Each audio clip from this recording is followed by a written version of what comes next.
de manière perpétuelle. Des klaxons aussi de routiers qui vous réveillent le matin. Et oui, vous savez, le convoi de la liberté, il y en a eu un au Canada. Bah, il y en a un peut-être en France, aux Pays-Bas et un peu partout. L'idée, c'est d'aller klaxonner sous les fenêtres des gens qui veulent absolument injecter tout le monde en disant... Je sais, c'est trop fort, je sais.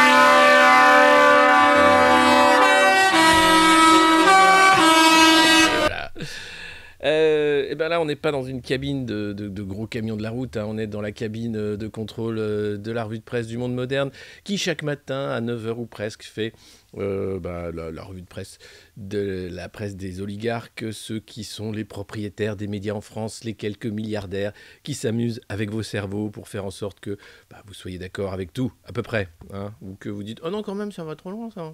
J'aimerais qu'il y ait un sondage là-dessus. » On commence avec quand même, plutôt que de commencer par la presse, quelques vidéos, notamment la vidéo d'hier d'Olivier Véran sur BFM. Je ne sais pas si vous l'avez vu, c'était délirant. Voilà, on a un mec qui est en plein délire, hein, faut dire ce qui est, qui invente des règles au fur et à mesure. Ah, attention, selon Olivier Véran maintenant, tu peux avoir ton passe vaccinal si tu as eu le Covid, mais il faut quand même avoir une injection. Tu peux plus l'avoir sans... Il faut absolument avoir un petit bout d'ARN chez toi, dans toi. Hein. Et Pfizer, il travaille pour même mettre de l'ARN chez les bébés dès 6 mois. Hein, c'est le boulot, c'est un boulot d'équipe, hein, c'est un travail d'équipe. Et donc là, il t'explique comme ça qu'il a changé la règle, lui, avec sa petite tête des hôpitaux. C'est pas ça que je veux dire.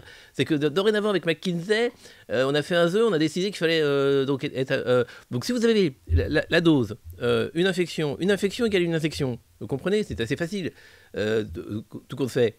Donc, mais néanmoins, une infection ne vaut pas infection si vous n'avez pas d'infection. Hein, ça me paraît assez clair. Voilà, je vous le fais écouter, on débriefe après. Hein. Je ne vous cache pas que dès le matin, ça fait monter la pression sanguine. Hein. Ce qu'on veut, c'est que vous ayez ce que nous disent les scientifiques et ce que dit le professeur Fischer pour le comité d'orientation de la stratégie vaccinale, c'est qu'au fond, il faut, pour bénéficier du pass, il faut qu'on ait été exposé, que notre système immunitaire ait été stimulé 3 fois, au moins 3 fois. Une stimulation, ça peut être une injection de vaccin ou ça peut être une infection. Et qu'au minimum, il faut avoir reçu au moins une dose de vaccin pour renforcer l'immunité. Qu'est-ce que ça veut dire? Et là, c'est là que ça se simplifie. Si vous avez eu une injection et 2 infections, 2 épisodes infectieux, ça arrive. Vous avez eu 2 injections et une infection, que cette infection soit avant les injections, au milieu ou après, ou si vous avez eu 3 injections de vaccin, vous conserverez le bénéfice de votre passe. Sans limite de temps. Sans limite de temps, jusqu'à ce qu'une limite soit fixée, si la situation évolue, etc. Mais aujourd'hui, sans limite de temps. D'accord? Donc là, cette règle-là, elle est plus simple. Donc la question de Sabrina n'a plus lieu d'être pour vous. Vous allez voir qu'un petit peu si quand même. Si vous n'avez pas eu du tout d'injection de vaccin, même si vous avez eu 3 fois une infection, ce qui n'est pas de chance, mais ça peut arriver, là, il vous faut quand même une dose de vaccin. Et en revanche, si vous avez eu une seule dose de vaccin et une seule infection, c'est là que vous avez 4 mois pour avoir votre rappel pour que ça corresponde et que ça fasse rentrer. Donc retenez ça. 3 injections, une injection égale une infection. Mais attendez, c'est la règle que vous nous annoncez ce soir d'une certaine manière. Il y a un changement de cap, changement de règle ou une simplification de la règle. Désormais, on va prendre le cas de figure le plus courant. J'ai eu une première dose, une deuxième, puis ces dernières semaines, j'ai eu Omicron. Ça vaut comme une 3e dose d'une certaine manière. Ça vaut comme une 3e dose. Alors, donc j'ai droit au pass vaccinal. Pour le pass vaccinal. Pour le pass vaccinal. Ce que nous disent les scientifiques à côté de ça, et notamment le professeur Fischer, il nous dit, il est recommandé, chaleureusement recommandé, et vous serez très bien reçu si vous allez en centre ou chez votre médecin ou votre pharmacien, d'avoir quand même une 3e dose de vaccin. D'accord? Mais pour le pass vaccinal, on simplifie avec ce dispositif. Mais, encore une fois, si vous avez eu que 2 doses de vaccin, et même si vous avez eu une infection, il est recommandé, mais pas obligatoire pour bénéficier du pass, d'avoir votre 3e injection. Bon, voilà.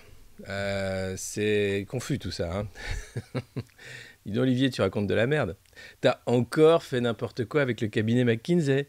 Tu t'es encore mis sur un coin de table, puis t'as dit, bon, alors nos objectifs vaccinaux, donc c'est donc donc il faut que tout le monde soit piqué. Hein. Donc là, bon, il se trouve que les Français re-signent complètement à la 3e piqûre. Hein. Donc, ce qu'on va faire, si vous êtes d'accord, hein, scientifiquement, bien sûr, c'est qu'on va dire que si jamais ils ont stoppé le Covid, Omicron en l'occurrence, ça comptera comme une infection. Comme ça, sinon, ça va se voir qu'on va désactiver trop de passes. Après, nous, on va voir que plus personne ne nous écoute, plus personne ne nous obéit. Donc c'est ridicule. Donc il ne faut pas qu'on perde la face. Donc ce que je propose, de manière tout à fait collégiale, hein, puisque vous êtes là, c'est tout simplement de transformer l'infection en infection. Mais attendez, parce que ce serait trop simple. Comme je suis assez maléfique, et j'en suis assez fier d'ailleurs, oui. Eh bien, ce que j'aimerais, c'est que la malfaisance se fasse que néanmoins une infection ne vale pas infection si vous n'êtes pas infecté. Tu comprends, Michel? Tu comprends pas? Je t'explique, c'est simple. Regarde, bon, t'as le Covid, t'as le vaccin qui marche pas. T'as le Covid, t'as le vaccin, t'as le vaccin, t'as pas le Covid, t'as le pass. Et là, tu fais, bon, alors, ce qu'on va faire, Olivier, je crois que t'es en burn-out. Hein. Tu vas prendre des vacances, hein, tu vas retourner à Grenoble. En ce moment, il y a de la neige, tu vas faire un petit séjour au ski. Hein, tu vas te calmer, tu vas te rouler dans la neige, tu vas te refaire une petite injection, hein, une petite 4e, celle que tu n'as pas eu encore, alors je ne sais pas laquelle c'est, tu as eu Pfizer, Moderna, AstraZeneca, tu pourrais peut-être essayer le Janssen, hein, ou un petit Sinovac, je ne sais pas, et puis tu vas nous lâcher la grappe, hein, voilà, parce que sinon ce qui va se passer, en fait, hein, c'est très simple, c'est que ça va péter, voilà. Et je le dis gentiment, hein, je pense que là, c'est plus possible en fait. Honnêtement, c'est plus possible. Voilà.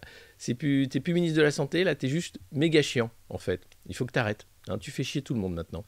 Alors je sais, t'as le président de la République qui dit vas-y, emmerdez jusqu'au bout. Parce que lui aussi, il a un petit cheveu sur la langue, mais c'est pas le même. Vas-y, Olivier, s'il te plaît, emmerde-les jusqu'au bout. Oh oui, monseigneur, oui, monseigneur. En fait, on a affaire à des sites, quoi. Tu vois, c'est Star Wars, et les mecs qui vont dire mais ils ont aucun super pouvoir, hein, ils maîtrisent pas la force. Par contre, ils maîtrisent bien le pouvoir de te faire chier, quoi. C'est le truc ultime. C'est-à-dire que c'est plus la démocratie, là. Le mec, t'as un ministre qui arrive sur un plateau de télé qui dit « Ouais, alors maintenant, en fait, si t'as le Covid, t'as la piqûre, mais faut que t'aies la piqûre quand même. » D'accord. Et là, t'as les journalistes de BFM qui sont là, qui se démontent pas, qui sont là, genre... Mais moi, j'aurais été là, je fais « Mais... excusez-moi, monsieur le ministre. Vous n'êtes pas en train de raconter complètement de la merde? » Non, parce que... ça veut rien dire. Un, scientifiquement, il y a aucune, enfin, ça veut rien dire. Deux, je vois pas quel est l'intérêt, à part de vider les stocks, hein, parce que il faut vider les stocks, sinon ça va être périmé. Et trois, à part de dire que oui, comme il y a 9 millions de Français qui veulent plus faire la 3e dose, de faire croire que ça marche, votre politique de passe sanitaire, qui est une merde sans nom, qui devrait être à la poubelle, qu'on aurait dû brûler depuis longtemps déjà. Donc ce qu'on va faire, monsieur le ministre, je vais vous le dire en tout bien tout honneur, c'est que vous allez quitter le plateau. Vous allez prendre un train dès ce soir, hein, et puis vous allez aller à Saint-Maurice, c'est pas loin, prendre un petit bus ensuite pour aller, par exemple, à Chamonix ou au Contamine ou à Megève, hein, et puis vous allez faire du ski pendant 15 jours, voilà. Vous allez arrêter de faire chier les Français, voilà. Mais je vous le dis gentiment, parce qu'il y a une autre option, c'est que vous restez dans votre ministère, et il se peut qu'il y ait des mecs qui débarquent avec des fourches. Bon...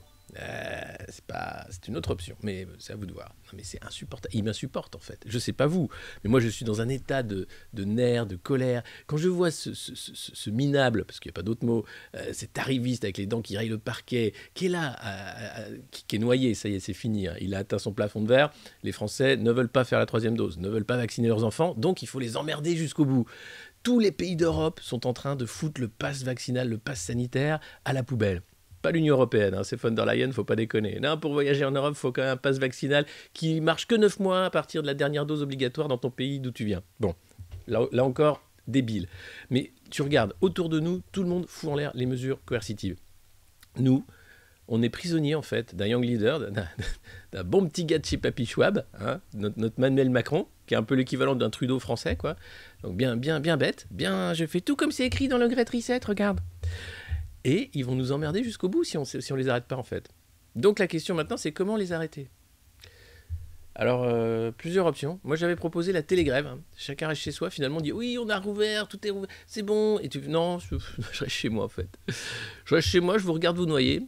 Hein, et puis, tant que vous partez pas faire du ski, je bouge pas. Voilà, ça c'est une option.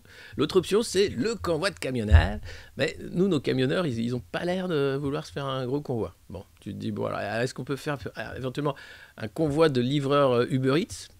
Bon, c'est à moins de gueule, hein, c'est sûr. T'es là avec ton vélo. Et voilà, c'est tout. T'as fait ton petit vélo. Mais en tout cas, franchement, c'est assez grave ce qui se passe. Il me dégoûte, ce mec. Mais attendez, parce que vous n'avez rien vu. Ça, c'était son passage sur BFM. Maintenant, je vais vous mettre le scandale d'État qui est en train d'arriver sur en fait, cette crise est gérée depuis le début par le cabinet McKinsey. Vous savez, ce cabinet de conseil multi-condamné, là encore à la manœuvre avec le Great Reset. Hein, tout ce qui est le World Economic Forum, Davos, c'est écrit par les cabinets de conseil pour les cabinets de conseil. En gros, on va faire des balance scorecards, des dashboards, des tableaux de contrôle, et puis on va dire aux gouvernants à ceux qui ne servent rien là, comment faire pour gagner encore plus de sous. Et là, vous allez voir, c'est au Sénat, audition d'Olivier Véran, mais dites donc, pourquoi vous filez toute la thune à McKinsey pour faire des rapports et pourquoi c'est eux qui font tout? Et vous allez voir, c'est encore croquignolesque. C'est un peu long, je suis désolé, mais écoutez bien la défense d'Olivier Véran et la réponse de la sénatrice. Là, allez, on revient un petit peu en arrière, on est le 8 juillet 2021. D'accord, soit 4 jours avant l'intervention du président de la République, donc le 12 juillet, pour annoncer donc la vaccination obligatoire des soignants et l'extension du pass sanitaire aux lieux de loisirs et de culture. On est d'accord jusque-là. Donc, McKinsey, encore lui, rédige, vous allez me dire que c'est peut-être pas ça, un livrable intitulé qui est là, sécuriser l'objectif de 40 millions de vaccinés à fin août. D'accord? Comment ça, non? Madame la rapporteure, je voudrais tout de suite. Quel est le logo qui est sur le document? Ministère des... Oui, non, mais... Non, attendez, on est ici dans une commission sérieuse. Est-ce qu'il y a marqué McKinsey quelque part dans le document? Non, il n'y a pas marqué McKinsey. Il est marqué quel logo? Ministère. Donc non, ce n'est pas un livrable de McKinsey. C'est un document interne à ce qu'on appelle le cabinet Covid ou la task force vaccinale qui relève directement de mon autorité au sein du ministère. D'accord. Je veux qu'on soit très précis. Alors, monsieur le ministre, dans ces cas-là, on va être très précis et je vais l'être. Il y a une note... Je ne sais pas si je vais la retrouver. Voilà. Une note qui a été rédigée à l'administration, à l'attention de monsieur le directeur général de la santé. Objet, planification de la dissolution de la cellule de coordination interministérielle, logistique et moyens sanitaires, CCILMS. Cette note a été rédigée par 2 personnes. Enfin, le dossier a été suivi par 2 personnes, dont une qui est salarié d'un cabinet privé.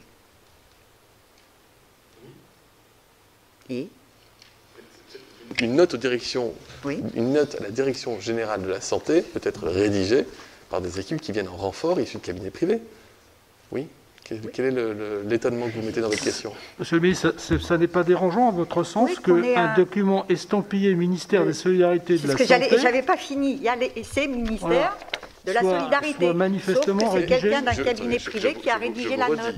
La personne qui rédige ça n'est pas au siège de McKinsey. La personne qui rédige cela, c'est le principe, pardonnez-moi, de renfort de conseil, est une personne qui est déléguée par le cabinet, en raison de ses compétences, au sein d'une équipe, au sein du ministère. Je crois que c'est la règle en principe de conseil. Lorsque vous faites appel à des ressources humaines extérieures à vos ressources humaines internes, par définition, les personnes, vous les intégrez le temps de leur mission à votre équipe. Oui, non, mais on est d'accord. Sauf que vous nous dites, quand je vais vous poser ma deuxième question, que ce n'est pas un document McKinsey puisqu'il est estampillé ministère des Solidarités et de la Santé. Ok, oui. D'accord, je l'entends. Mais on fera des recherches. D'ailleurs, je note que vous nous avez demandé de vous envoyer la totalité des documents auxquels le cabinet a pu contribuer de près ou de loin, d'où l'exhaustivité des pièces que nous vous avons livrées, de manière à ce que nous ne fassions pas reprocher de ne pas avoir envoyé. Donc, c'est-à-dire que tout document auquel McKinsey a contribué de près ou de loin, vous nous les avez envoyés. Si vous nous aviez demandé la liste des documents estampillés McKinsey présents dans le dossier, vous auriez eu une feuille blanche, Madame la sénatrice. Vous avez là tous les documents auxquels ils ont pu contribuer de près ou de loin. Au titre des renforts RH internes, internalisés dans nos équipes le temps de la mission. Et sans pouvoir décisionnel et sans lien direct avec les ministres. Voilà. C'est impressionnant. Hein. Là, tu te dis, bon, on a affaire quand même à un degré de nullité, de mépris. Là, en pourcentage de tête à claque, là, tu as dépassé les 100%. Tu te retiens, en fait. Là, tu fais... Oh, putain, c'est pas possible. Mais, il aurait pu placer un petit connasse, tu vois, dans ses réponses. Non, mais écoute, connasse, c'est normal que un consultant, il est au milieu des équipes. Hein, c'est une task force. qui permet de savoir qu'on veut infecter tous les Français avec une substance ARN, qui est pas encore, qui est sur le marché, mais bon, mais voilà, c'est ça qui est important surtout, Madame la connasse, pardon. Insupportable. Ce mec-là, pareil, est-ce qu'on le met sur Wish ? Est-ce qu'on le met sur Le Bon Coin ? Est-ce qu'on le met sur Vinted ? Oui, je pense qu'on peut le mettre avec Violet Galleux et tous les autres là. Allez, vend ministre, faites offre. C'est dingue. Le cabinet McKinsey, donc, qui a payé des milliards dans le scandale des opioïdes aux États-Unis, parce que ce cabinet faisait les mêmes petits documents avec les mêmes consultants embedded dans la task force des ministères pour vendre des opioïdes à mort aux Américains, pour faire une crise majeure des opioïdes avec de nombreux morts, des gens qui étaient accros. Eux étaient là pour s'assurer que ça vende. Et là, qu'est-ce qu'ils font ? Ils sont là pour s'assurer que Pfizer va vendre sa potion avec des idiots comme Véran qui sont payés sans doute pour ça et qui travaillent avec les cabinets pour rien. Et quand il te dit oui, mais c'est normal, c'est la procédure.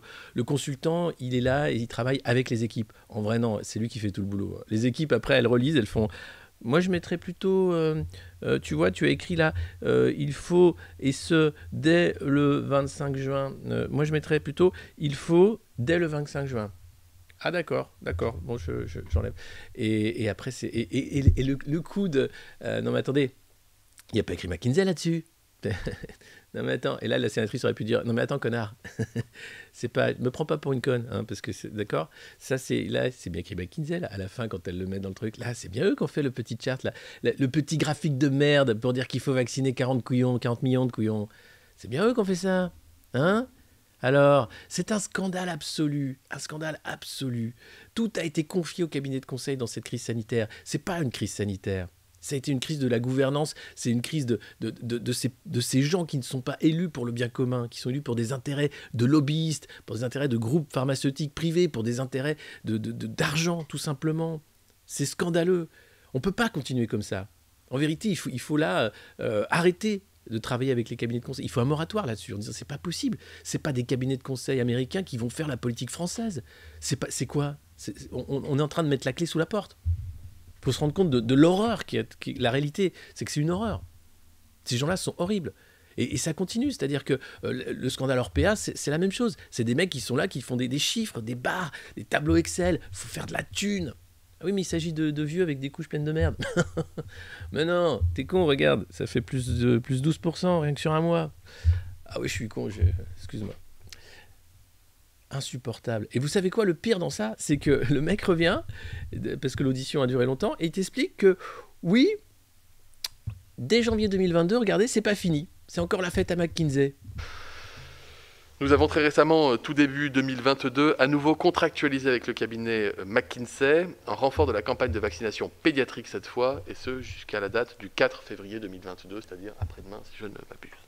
Quant au contenu des prestations demandées au cabinet de conseil, elles recouvrent principalement 3 grands champs: la programmation, la logistique et les systèmes d'information de crise, initiés afin de disposer d'outils numériques aptes à gérer une pandémie emportant la totalité de la population française. Je le redis, 3 semaines, je crois qu'il a fallu pour développer SIDEP. Quand on a parlé initialement d'un système d'information commun à tous les laboratoires, avec une centralisation des données, une sécurisation des données, permettant d'avoir un regard exhaustif et une montée du contact tracing, si on m'avait dit avant que ça prendrait 3 semaines, si on vous l'avait dit, vous auriez dit c'est impossible. Or, ça a été fait. Les vidéos, elles sont sur le compte Twitter de la chaîne Public Sénat, si vous voulez les retrouver. C'est l'audition d'Olivier Véran hier, et puis sinon c'est sur BFM, bien entendu, pour son... Ah bah t'es infecté, t'es infecté. T'es quoi, toi? Ah oui, t'es emmerdé, mais ça c'est normal. Mais ça c'est parce que c'est le Covid, tu comprends? On peut pas faire autrement, c'est normal, c'est normal. Mais j'ai tellement envie de dire des gros mots, j'ai tellement envie de les insulter en fait. Je me retiens parce que sinon c'est vraiment c'est affreux, mais j'ai une énorme envie de les insulter. Bon, ça va pas faire avancer le schmilblick, hein, mais quand même te dire, on est aux mains on est prisonnier en fait de ces malades mentaux. Qui sont malades d'argent en réalité, malades de process, malades de chiffres, qui ne se rendent pas compte de la déshumanisation eux-mêmes, de la façon dont ils gèrent les humains, gérer les humains, voilà. C'est un moment mais absolument fasciste. Faut voir que d'ailleurs, un des pontes du management, du conseil en entreprise, après la Seconde Guerre mondiale, c'était un ancien dignitaire nazi. faut voir que les Allemands n'ont pas fait le ménage après la guerre. Il y a eu quelques nazis qui ont été jugés. On a dit non, t'étais un nazi très méchant, toi. Mais la plupart, ils ont dit ah mais toi en fait t'es pas mauvais, t'es un juriste, t'es plutôt pas. On a un peu besoin de toi en fait pour reconstruire un État allemand un peu fort. Donc ils ont gardé tous les nazis. Ils ont juste enlevé l'uniforme, mais ils étaient aussi cons dans la tête. Hein. Et ils ont bossé, et on en est là aujourd'hui. Et un des pontes de ça, c'était justement un dignitaire nazi qui avait réinventé le process, l'entreprise, etc., le néo-management. Bref, tout ça pue la mort, tout ça pue l'arnaque fasciste, tout ça pue la merde. Ça s'appelle le conseil en entreprise.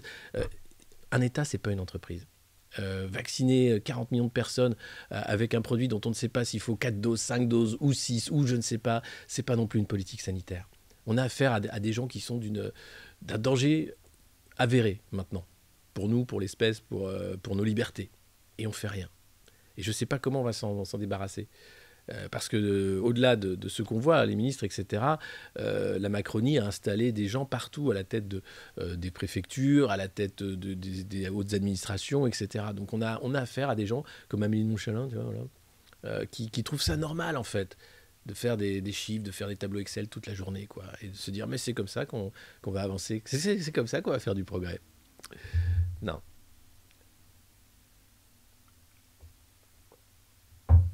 Donc voilà, j'espère que ça va aller encore. Il faut vraiment pousser sur le fait que là, c'est pas possible. Vous vous rendez compte qu'en janvier, ils refilent de la thune à McKinsey pour refaire de l'entourloupe pour vacciner les gamins. C'est la dernière vidéo. Là, Véran t'explique, oui, on a recontractualisé avec McKinsey, cette fois-ci pour la vaccination des 5-11 ans, hein, parce que c'est important, quoi. Voilà, c'est eux qui vont faire le truc, quoi. Tu vas dire, bah, putain, mais t'es insupportable. Donc on n'est vraiment pas dans la merde. Bah, c'est Johan Chapoutot, absolument, sur le lien entre le nazisme et le management. Excellent livre, excellent livre. Et bien sûr, sur les origines de l'Union européenne, et un des premiers responsables des institutions européennes était un ancien nazi. Oui, c'est vrai. Non, mais c'était un petit nazi. Ah, bah ça va alors. C'est pas... Ah bah d'accord. Bon bah du coup, c'est pas grave alors. Non, mais c'est grave, c'est grave.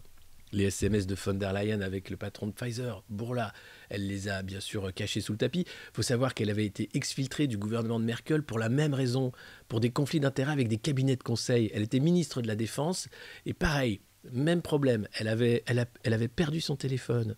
Parce que là encore, il y avait tellement d'entourloupes avec les cabinets de conseil. Ursula, c'est ça. Elle a le cœur sur la main, elle te tapote vite fait. Oh, tu peux pas m'aider pour une petite mission de conseil? Tiens, je fais pas d'appel d'offres, hein. On est au-dessus de tout ça. Allez bien. Et le gouvernement des malfaisants et des corrompus. Voilà, il faut que ça cesse. Ici, c'est la revue de presse du Monde Moderne. C'est tous les matins à 9h aux presses. Vous pouvez bien sûr partager le lien de cette vidéo et sur vos réseaux et partout, hurler bien sûr que c'est la revue de presse, vous abonner également et faire que on continue à avoir de plus en plus d'audience grâce à vous, parce que c'est important, je pense, de ne pas se sentir seul, de comprendre aussi comment est fabriquée l'information et donc aussi la fabrique du consentement derrière, le fait qu'on va trouver normal qu'il y ait des bipèdes comme Jeff Bezos qui sont à la tête de fortune en milliards et qu'on parle de minima sociaux. Voilà, donc voilà, c'est génial. Pub Pokémon, ah bah ça va changer des pubs bébé Square. J'ai toujours pas trouvé comment enlever les pubs, donc si vous pouvez me dire, si vous pouvez m'envoyer, je vous remercie. À chaque fois que je demande un conseil, j'ai une réponse, que ce soit sur le setup de stream, sur le son, sur plein de choses. Donc voilà, si vous me dites comment enlever les pubs, je le fais, j'ai juste pas trouvé. C'est bientôt le jacuzzi, vous inquiétez pas. Sans doute en mars. Je vais par exemple m'engager sur une augmentation du RSA. Ah non, ça c'est pour après. C'est pour après, c'est un petit obira. Bon allez, dans la presse des oligarques, Bernard Arnault, lui le Parisien aujourd'hui en France, c'est les drôles de jeux de Pékin, hein. Tout fait avec de la neige carbonique, tout fait avec le zéro Covid, c'est particulier. Et puis celles qui ont choisi de faire des bébés toutes seules, hein, la PMA pour toutes et tous. Voilà, comment ça fonctionne, comment ça peut aider certaines à avoir des enfants, la liberté, tout ça, c'est merveilleux. Sachant qu'en Pologne, il y a un gros débat sur l'IVG, puisqu'il y a eu une femme qui est morte, puisqu'on lui a refusé une IVG médicale. Et là, ça a relancé le débat. Les Polonaises en ont marre de ne pas avoir les mêmes droits que les autres femmes en Europe, en disant que c'est bien, on peut avoir l'IVG sans dire qu'on va en finir avec l'espèce humaine. Même si en finir avec l'espèce humaine, quand tu vois Véran et les autres, tu te dis c'est peut-être pas non plus une option qu'il faut enlever de la table, hein, après tout. Bon, là, il y a Maggie qui est en train de bouffer la lampe.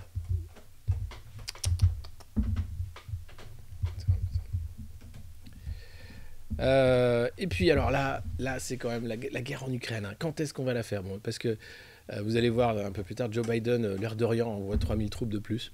C'est comme ça. C'est comme ça, d'accord. Donc là, la France pourrait-elle être embarquée dans une guerre?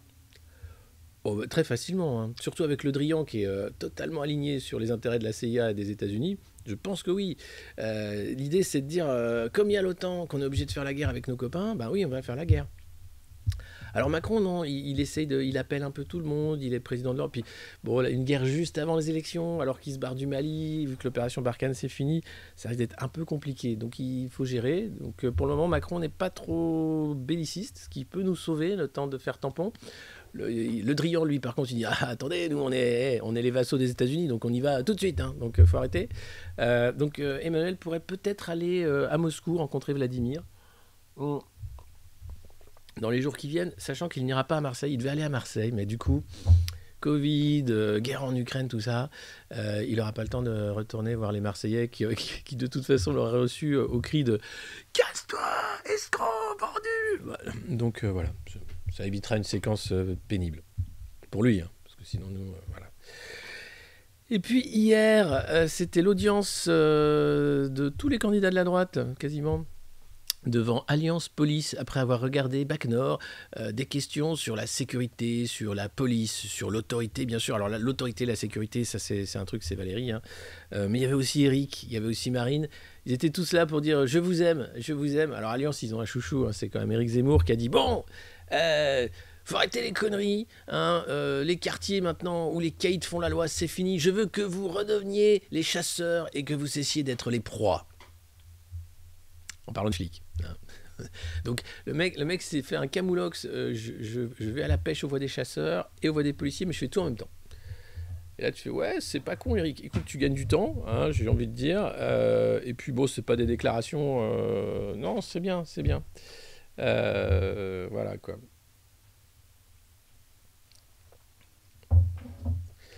Personne ne veut le voir à Marseille, ça c'est sûr, hein. Tout le monde était prêt à aller le... Non mais c'est... Là il va faire semblant, il va aller que dans des villages ultra macronistes où il y aura des bus de mecs de l'AREM qui seront là, ouais, monsieur le président, touchez-moi, injectez-moi, monsieur le président. Ça va être beau. Donc Valérie, elle a dit, moi je suis à droite, eux c'est l'extrême droite, moi je suis à droite. Et puis dans le même temps, pour ne pas dire en même temps, n'est-ce pas ? Alors vous aviez l'audience avec les flics d'un côté, avec les candidats de droite, et vous aviez l'audience de la Fondation Abbé Pierre sur le mal logement avec les candidats de gauche. Alors il y avait Jadot, il y avait Mélenchon, et il y avait Christiane Taubira. Christiane Taubira qui s'est plantée, mais d'une force. Alors d'habitude elle est très douée avec les mots, elle fait des poèmes et tout, et là je vous laisse écouter, vous allez voir, c'est pas du niveau Christiane nous habitue à mieux. Je vais par exemple m'engager sur une augmentation du RSA sur le quinquennat, sur une augmentation étalée de 30% sur le quinquennat, parce qu'il faut que les gens puissent accéder au logement. Et puis il faut quand même éviter que les personnes sombrent dans la pauvreté, hein. Donc c'est ça l'intérêt aussi d'augmenter le RSA. Et juste pardon, si on augmente le RSA de 30%, les gens restent sous le seuil de pauvreté quand même. Oui, mais on y ajoute, voilà, on peut y ajouter l'APL d'une part, et puis je considère que il y a la nécessité de revoir la totalité des minima sociaux. Vous pouvez donc en un mot résumer l'intervention de Christiane Taubira. Vous pouvez remplir notre nuage numérique sur notre écran. Flou, difficile, blague, réaliste, décevant. Bon, vous êtes sans pitié, hein. Sans pitié, avec Christiane. Mais il y a les minima sociaux. Mais Mais oui, mais j'ai pas... Mais voilà. Mais comme le disait Aimé Césaire, ou encore un grand poète comme Olivier Véran, non, ben voilà. Bon, donc voilà, ça se voit qu'elle n'a pas de programme. Hein. Donc faites un effort quand même. Les candidats de gauche sans programme, enfin de gauche, les candidats sans programme, faites un effort. Hein. Faites un effort, travaillez un peu avant d'aller. Bon, Mélenchon aussi, lui avait dit, ouais, il y a X% de gens, de logements vides. Et le mec des mails, c'est non, c'est parce que dedans, il y a ceux qui sont entre 2 locations. Donc, il ne faut pas les compter comme logements. Ah, pardon. Donc, bon. Mais globalement, tout le monde est... Enfin, là, ça s'est vu, quoi. Christiane, ça s'est vu. C'était clair net. Hein. C'était... Oui, bon, ça va. Hein, on fout un peu de minima sociaux dedans. Des frites au four. Et puis, voilà. Hein. Voilà. Bon, je vous dis, petit bug, ça arrive. Attendez, on est où là, je refais tout à l'envers, pardon. Oh, putain. Voilà, Valérie là. Désolé. Et puis Yannick, alors lui, il a un slogan, c'est changeons. Vous aviez le changement, c'est maintenant. Yannick, c'est changeons le monde. Qui est-ce qui veut changer le monde? Chanter pour toi, chanter pour moi. Vous vous rappelez? C'était le lip dub de l'UMP.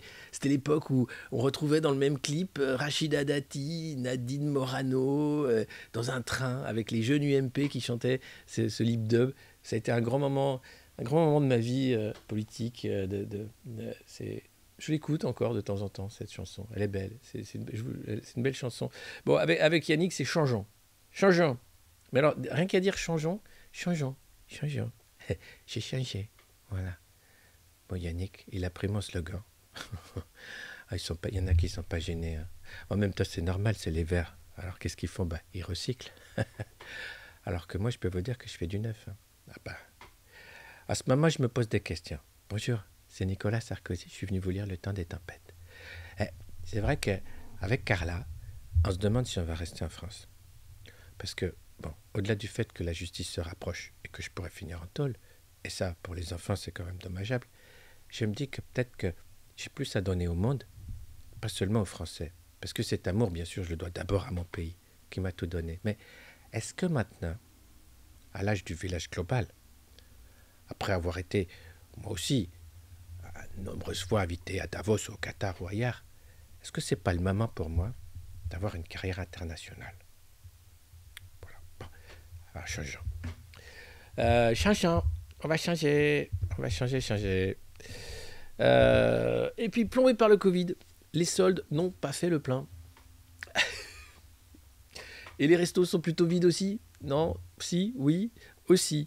Et pourtant, les loyers locatifs des magasins ont augmenté. Donc là, vous allez voir après, les boîtes de nuit ont fermé. Vous allez avoir, les fromageries aussi ont fermé. Ah ben, super. Les restaurants ont fermé. Ah, mais ils ont ouvert une antenne du World Economic Forum à la place. Ah oui, puis à côté, c'est un assureur, je crois que c'est AXA. Ah oui. Et là, c'est... Ah bah là, regarde, c'est un centre de vaccination. Ah oui, un restaurant s'éteint, mais un centre de vaccination s'ouvre. Non, mais c'est le monde d'après de merde, hein, comme j'en parlais hier.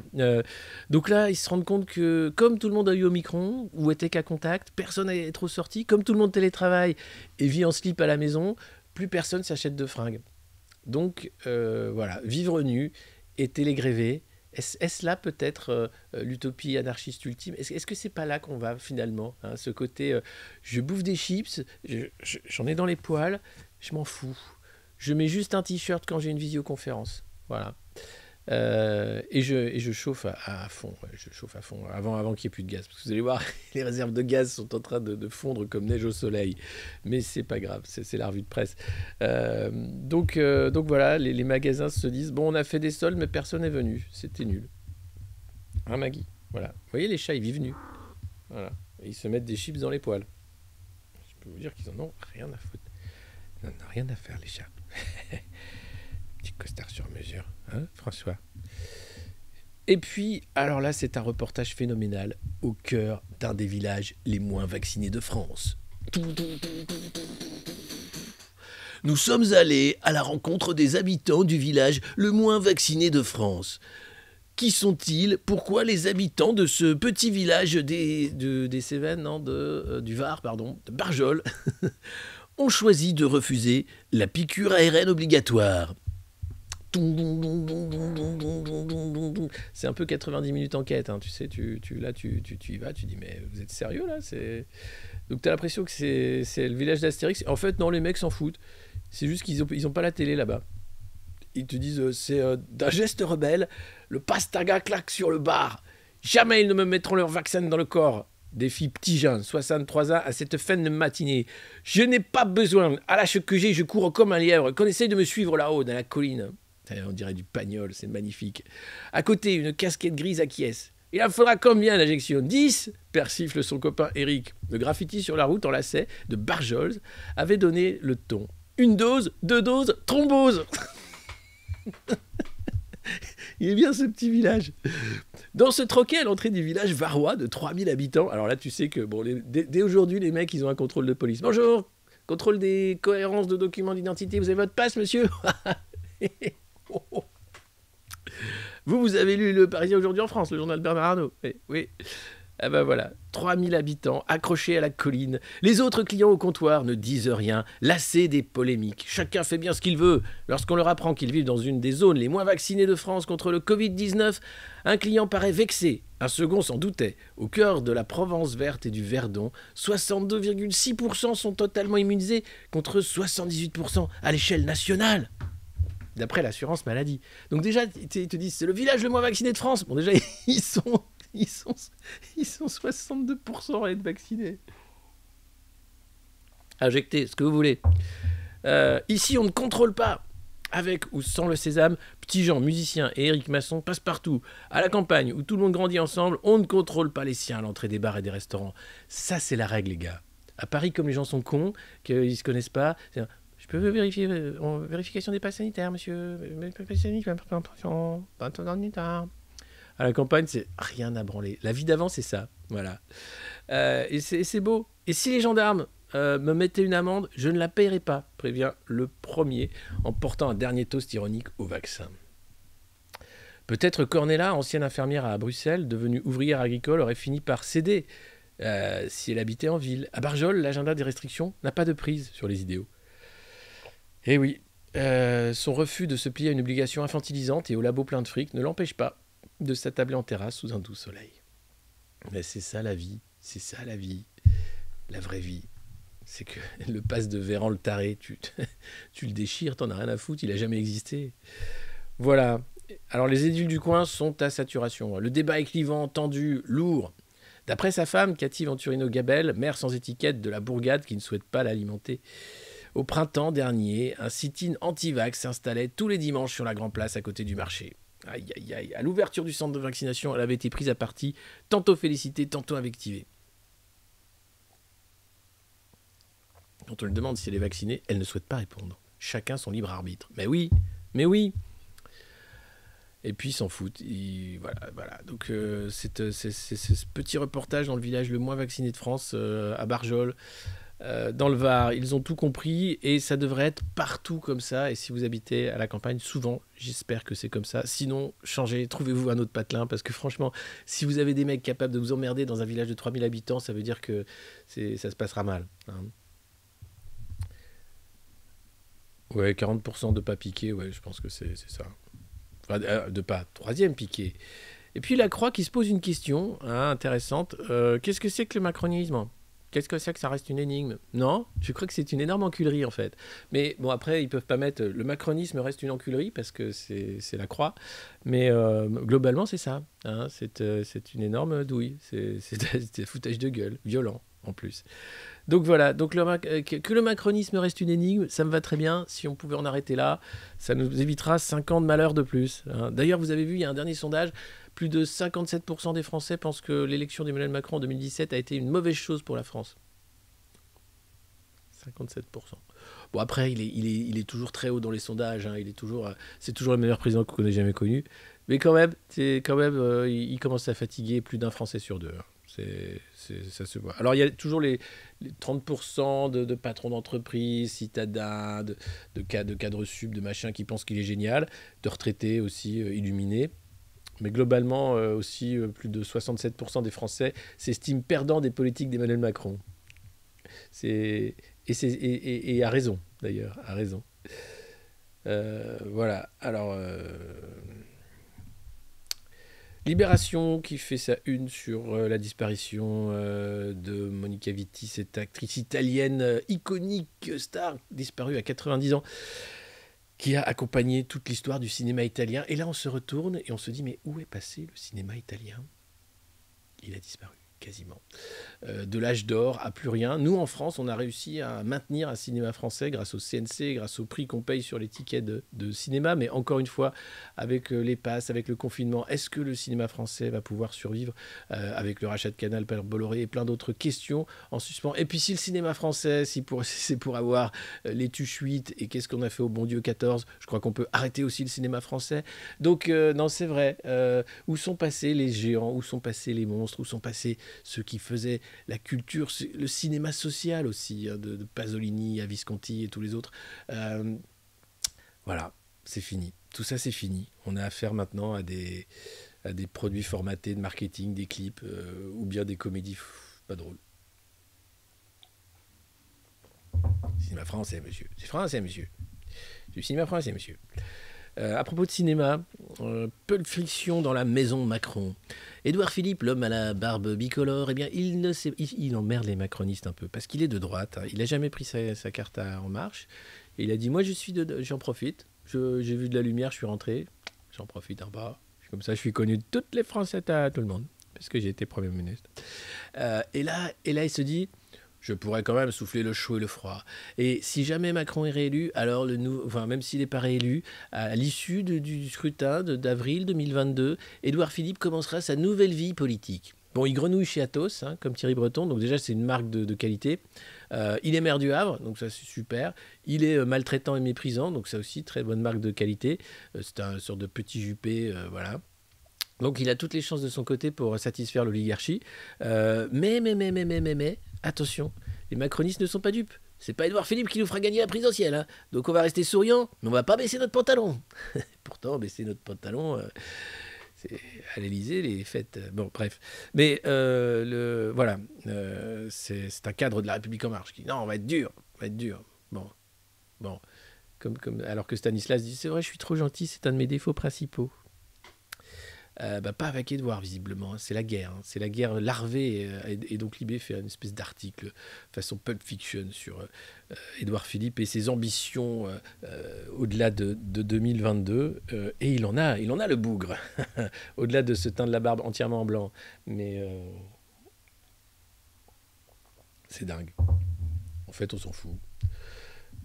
Oui, vous avez aussi, alors je vois que vous parlez du cinéma français dans le chat, c'est vrai, vous avez, alors c'est Frustration, je ne sais pas si vous connaissez ce magazine, le magazine Frustration, qui avait fait un super article sur le cinéma des fils d'eux.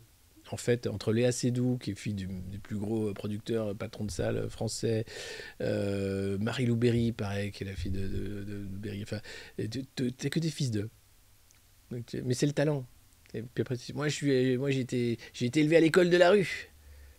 Ah, non, ça s'appelle l'école alsacienne, chérie. C'est pas la rue. C'est qu'une école de Richoux. Mais je sais me battre. Oui, enfin, c'est pas parce que t'as fait des cours de pilates que tu sais te battre.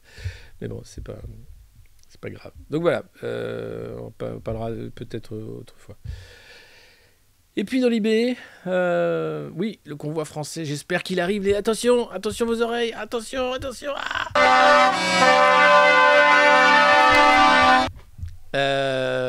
Éducation sexuelle, l'école pudique, c'est dans l'IB, une enquête du collectif Nous Toutes qui dévoile que malgré une loi qui impose environ 3 heures ou voire plus des sessions d'éducation sexuelle du CP à la terminale, il n'y en a pas. Alors plus dans les lycées quand même. Alors c'est sûr que l'éducation sexuelle au CP, tu te dis, bon, est-ce que c'est le moment, est-ce que c'est le lieu ? Est-ce que c'est pas un peu tôt ? Alors, peut-être pour dire attention les enfants, si jamais vous tombez sur la tablette de papa et qu'il est encore ce YouPorn qui est ouvert, ou voilà, faut pas regarder, ça va vous choquer. Mais il y a une gêne encore dans l'éducation nationale et beaucoup d'établissements qui ne font pas d'éducation sexuelle. Alors plus à l'adolescence, ça me paraît plus utile. Et donc, c'est un vrai sujet parce que il faut parler contraception, protection. Il faut parler aussi que le porno, c'est pas une façon de faire l'amour en vrai, que c'est pas comme ça qu'on peut s'éduquer seulement. Et donc, voilà, qu'il y a plein de choses sur le rapport au corps, le rapport à l'autre, les violences aussi. Donc, c'est important. Et il faudrait plutôt essayer de faire l'éducation sexuelle. Et puis vous avez en illustration,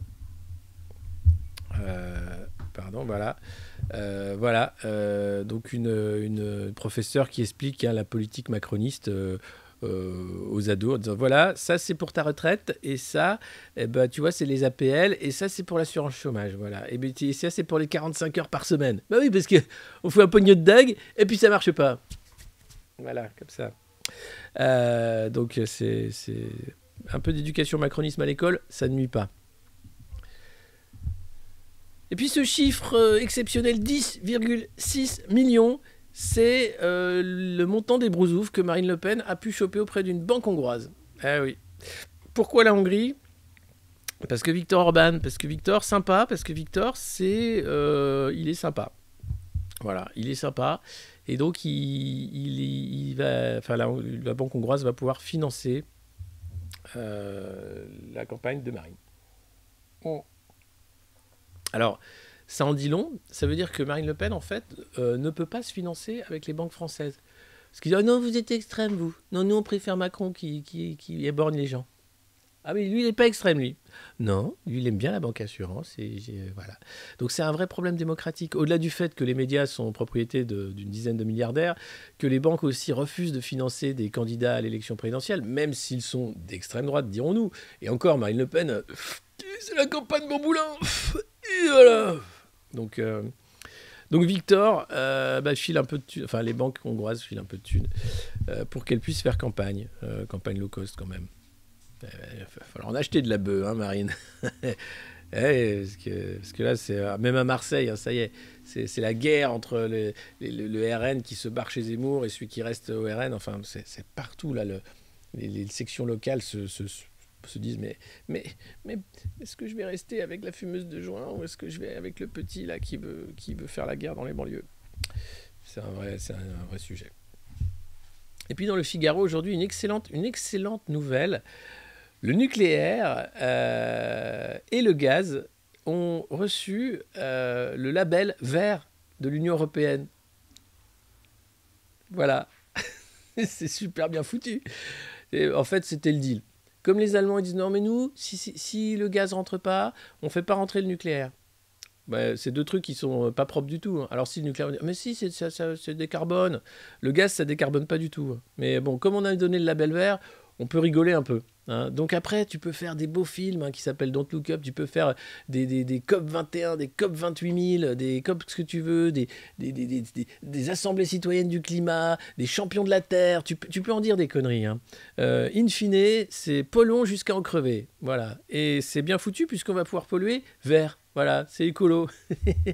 et là, tu te dis, on est vraiment con. Hein. Ouais. Déjà, on a Olivier Véran comme ministre de la Santé, donc déjà, c'est te dire le niveau. Ah oui, c'est dingue. Ah oui, donc on peut aller loin. Hein. Et alors, ça va tellement loin avec ce label vert de l'Union européenne que y en a qui commencent à gueuler, des lobbyistes qui disent, mais pourquoi pas nous ? Et alors, c'est l'industrie de défense qui aimerait bien avoir le label vert. Mais là, il y a eu un veto des députés allemands, je crois, qui ont dit non, l'industrie de défense, ça ne peut pas être vert. Ils disent oui, mais nous, on n'arrive pas à recruter les jeunes parce qu'ils disent qu'on pollue. Non, vous tuez surtout. Non, on défend. C'est de la défense. Mais donc l'industrie de défense aimerait bien aussi avoir le label vert de l'Union européenne. Et là, tu te dis, mais pourquoi pas ? Mais pourquoi pas, les enfants ? Après tout, le nucléaire et le gaz l'ont déjà, mais pourquoi la défense ne l'aurait pas ? Un bon missile bio, hein ? Pourquoi pas ? C'est fait avec que du matériel recyclé, c'est propre. C'est propre, ça tue proprement. Et puis, alors sur la crise ukrainienne, il y a un truc que j'ai découvert aussi, j'en en parlais tout à l'heure en intro, c'est Erdogan, le président turc. Alors lui, il est un peu dans la merde parce qu'il a fait une joint venture entre une entreprise turque et une entreprise ukrainienne pour faire les drones turcs, qui sont un des fleurons de l'armement turc, qui vend dans toute la région. Et qui lui permet d'avoir quand même une belle assise de pouvoir local. Et donc, il ne peut pas lâcher les Ukrainiens comme ça, parce que sinon, il ne pourra plus faire ses drones turcs faits en Ukraine. Mais en même temps, il ne peut pas se fâcher avec Vladimir Poutine. Donc là, tu as Erdogan qui fait aussi un jeu diplomatique incroyable. Il était en Ukraine ces derniers jours. Donc tout le monde est en train de se dire, non, il ne faut pas faire la guerre. Mais de toute façon, les gars, surtout toi, Joe Biden, si tu nous regardes, si tu entends, il ne faut pas faire la guerre. C'est de la merde, la guerre. Ça tue des gens. Hein, donc on arrête. Mais les mecs, non, ils s'en foutent. Eux, ils la font jamais, tu sais. C'est genre, oh, ce serait bien pour la liberté, pour les valeurs démocratiques de faire la guerre. Là, t'as BHL. Oui, c'est vrai, je suis d'accord. Et là, il est philosophe, lui? Oui. Ah, ah bon? Parce qu'il a une carrure, c'est un sacré gaillard, dites-moi. Donnez-lui une Kalachnikov et puis une ceinture d'explosifs. Voir un peu ce qu'il va faire. Bordel. Donc non, on ne fait pas la guerre. On arrête les humains, la guerre, là, le truc là, c'est complètement bidon. Et puis Macron, désolé, hein, il faut qu'on change cette image, j'en peux plus de le voir. Macron qui hier était dans le Nord à Tourcoing, qui a fait un sommet avec les ministres de l'Intérieur européens pour parler immigration. Alors les chiffres sont repartis à la hausse. C'est vrai qu'avec les confinements en 2020, bon, il y a eu moins de migration. Il y en a eu quand même. Hein. Les gens s'en foutaient quand tu cherches quand même à fuir ton pays ou tu t'en fous du Covid. Hein. Mais là, c'est reparti à la hausse. Et donc, ils se disent, non, mais on ne veut pas d'une forteresse européenne entourée de barbelés. On veut des frontières, certes. Alors, ils sont emmerdés parce que Schengen fait croire qu'il n'y a plus de frontières en Europe. Mais là, ils se disent, non, c'est quand même bien les frontières. Que pour les trafics, c'est quand même un truc, tu vois. Bon. C'est pas super, mais quand même, il faut en faire. Donc, ils sont super emmerdés parce que la logique européenne voulait qu'il n'y en ait plus. Et puis, le réel les rattrape. Donc, ils vont refaire des frontières sans le dire. Hein, c'est compliqué. Et puis, ce qu'il dit quand même, l'an dernier, 39 millions de personnes sont arrivées dans l'espace Schengen sans avoir été contrôlées dans la base de données SIS qui recense notamment les personnes recherchées. Et là, tu te dis...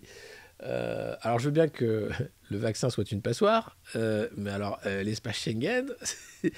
C'est juste un trou en fait. Il n'y a même pas la petite grille, tu vois, pour mettre du métal entre les trous. C'est un trou.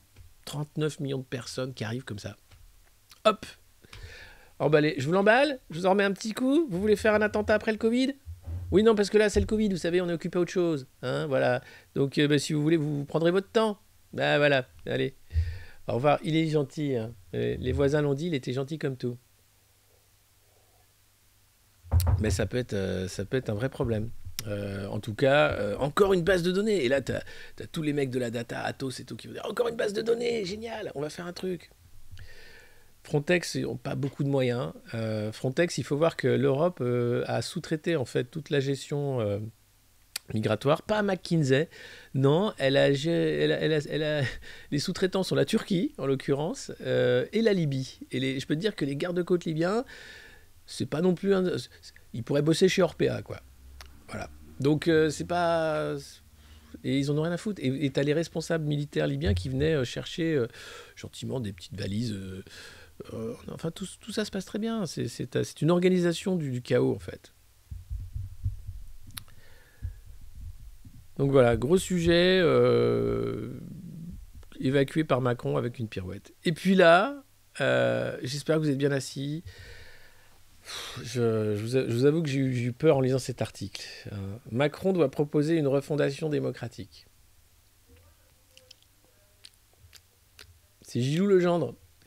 Vous vous rappelez Gilou, c'était le porte-parole qui disait une connerie à chaque fois qu'il était invité en plateau. Et après il dit mais non, mais c'est parce qu'on est trop subtil et trop intelligent. Vous comprenez rien les cons. Ah, qu'est-ce qu'ils sont cons. Heureusement que nous chez Macron on est subtil et intelligent. Et tu regardais le Gilou et tu faisais putain. Oh Gilou, arrête, tu t'affiches, tu nous affiches. Donc il a été débranché à un moment, ils ont dit non, même Christophe Castaner a dit bon, il me faisait marrer un moment, mais là, il faut le débrancher. Hein. Oui, c'est une catastrophe. Il avait fait, alors pour le débrancher, les macronistes, tu vois, dans leur bienveillance très bien connue, avaient fait fuiter, et ça venait de l'Élysée la fuite, que Gilou avait fait une petite note au président avec son gouvernement idéal. Il avait dit, moi, dans le remaniement, ce que je verrais bien lui ministre de machin, lui, et moi, je me verrais bien ministre de truc. Et donc, pour se foutre de sa gueule, les mecs de l'Élysée avaient gentiment fait fuiter la note signée Gilles Legendre. Donc, tout le monde avait rigolé, et puis bon, c'était fini pour lui. Mais c'était pas fini pour lui, il revient. Et du coup, Gilou revient, et là, il nous propose un truc. C'est un choc démocratique. Alors, un choc démocratique avec Macron, ça s'appelle une dictature. Mais il a dit, il n'y a que Macron qui peut le faire. Hein, je suis d'accord, mais est-ce qu'on a envie d'avoir cette refondation démocratique? Alors lui, il appelle ça même la réinitialisation démocratique. Je vous lis l'interview, c'est croquignolesque. Hein. Quel doit être le pivot d'une nouvelle campagne d'Emmanuel Macron? Quand il se déclarera, le chef de l'État dira aux Français pourquoi il devrait le réélire. Pour douiller 50 plus, pardi. Une raison l'emporte sur toutes les autres, pour retisser les liens de la nation. Emmanuel Macron doit nous proposer un pacte de la refondation démocratique. À Nice, il y a 2 semaines, il a parlé de réinitialisation démocratique. Bah oui, c'est un androïde, donc pour lui, c'est reset, quoi. Le Great Reset, voilà.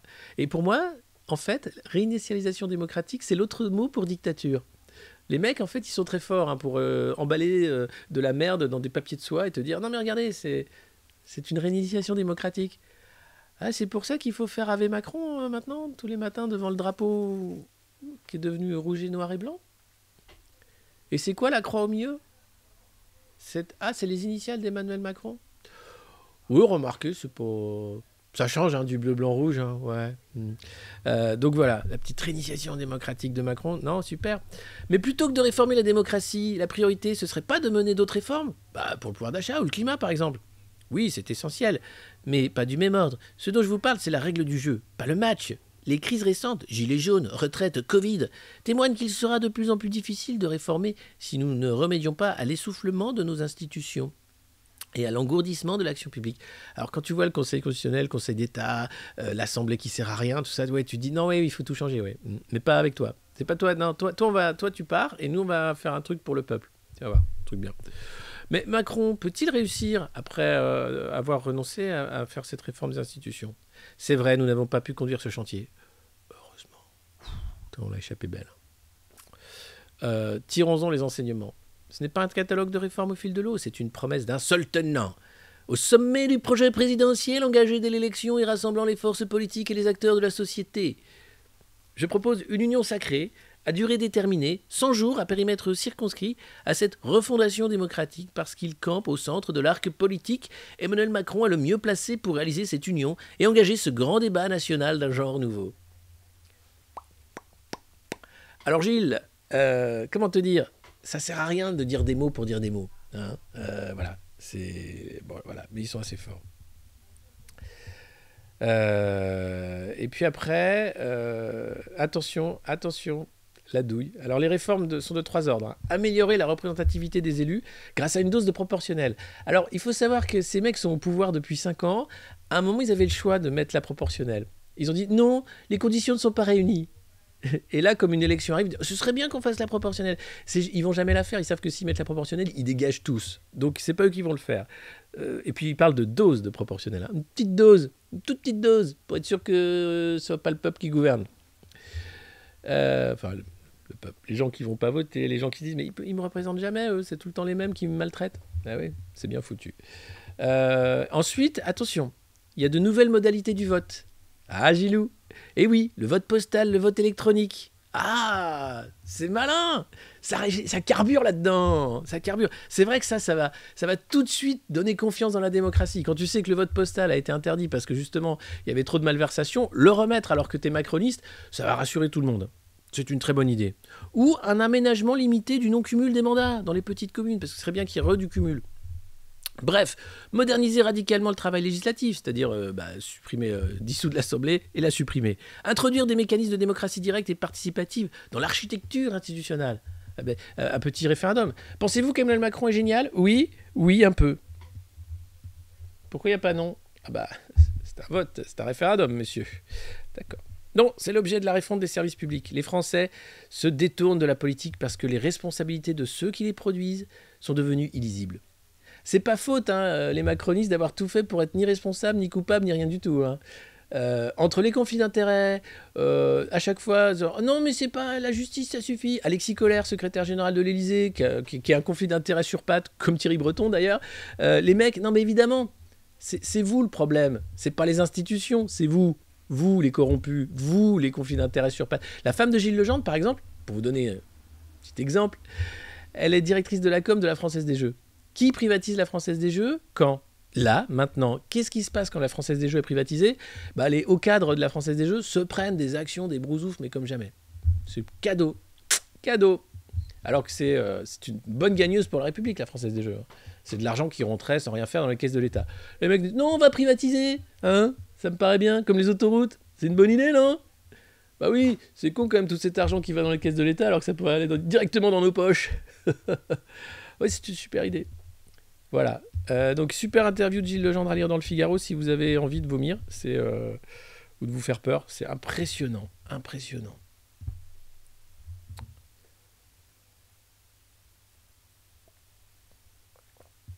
Moi, j'en peux plus de ce pays. Non, mais il faut le reprendre, ce pays. En réalité, on est prisonnier. Et surtout, il y a eu... Après les mouvements des Gilets jaunes, tout le monde a compris que manifester, c'est extrêmement dangereux. Et donc tu dis il faut trouver un moyen d'action pour reprendre le pouvoir. Le vote, il reste que ça. Alors tu vas me dire le vote c'est pipé parce que c'est encore, ils vont nous faire un vote par correspondance, un vote électronique. Alors il y a des machines à voter qui sont tellement vétustes qu'on est sûr qu'elles peuvent pas être hackées, ou alors vraiment si elles peuvent être hackées, mais enfin on sait rien. Non, c'est un scandale ce qui se passe en ce moment en France. Que Emmanuel Macron ait gagné déjà en 2017, c'était une entourloupe sans nom. Un hold-up réel d'une clique. C'est la banque assurance qui a mis son candidat très facilement. Mais que ça continue, c'est-à-dire qu'il n'y ait même pas de contre-pouvoir, que les députés marcheurs soient aussi nuls. C'est insupportable, en fait. C'est un degré.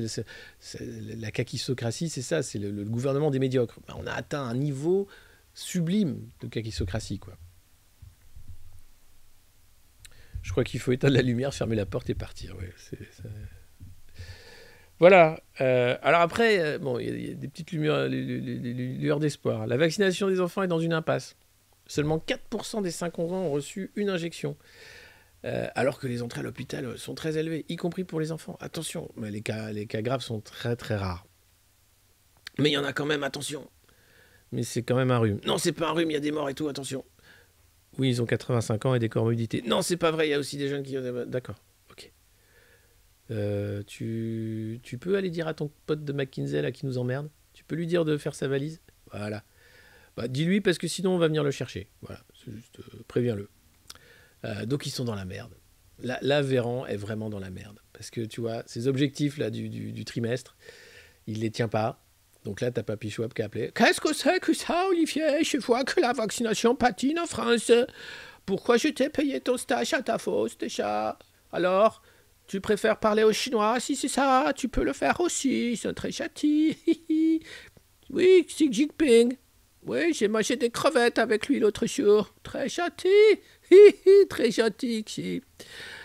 Mais maintenant, Olivier, il faut vacciner tous les Français avec l'ARN. Sinon, on ne pourra pas mettre la puce dans le cerveau avant 2030. Dépêche-toi. Merci. Bisous. Donc ça patine à mort. Entre tous les Français, 9 millions là, désactivés qui ne veulent pas faire la 3e dose.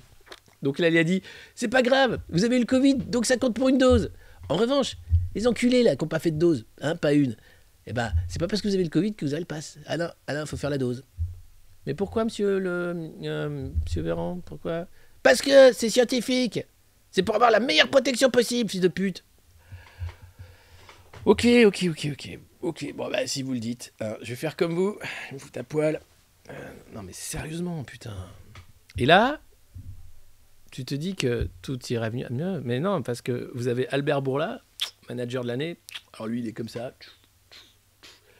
J'ai des couilles en or grâce au vaccin ARN. Maintenant, je veux vacciner les bébés. Eh ouais, ils sont en train de faire une petite potion pour dès 6 mois.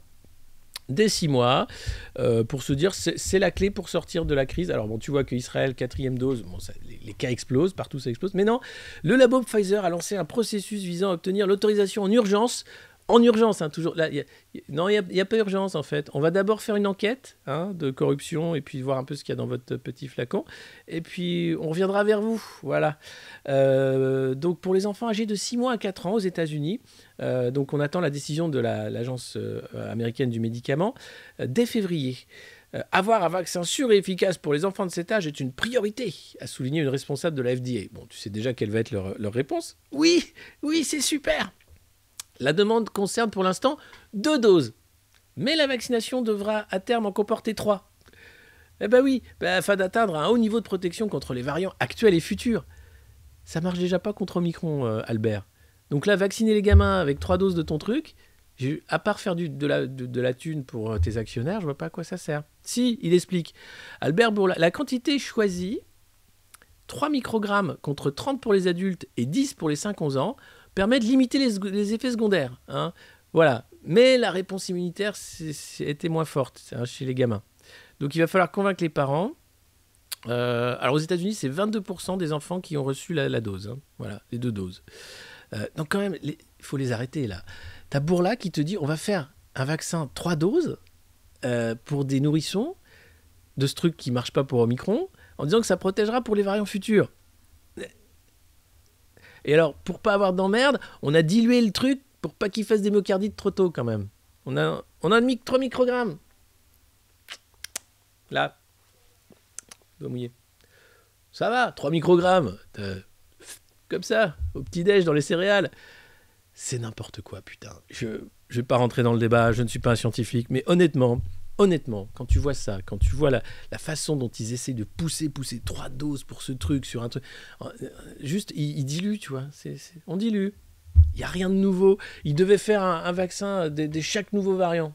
Là, ils sont en train de pédaler gentiment pour faire un truc pour Omicron en mars quand ce sera fini. Je dis, allez, pourquoi pas, allons-y.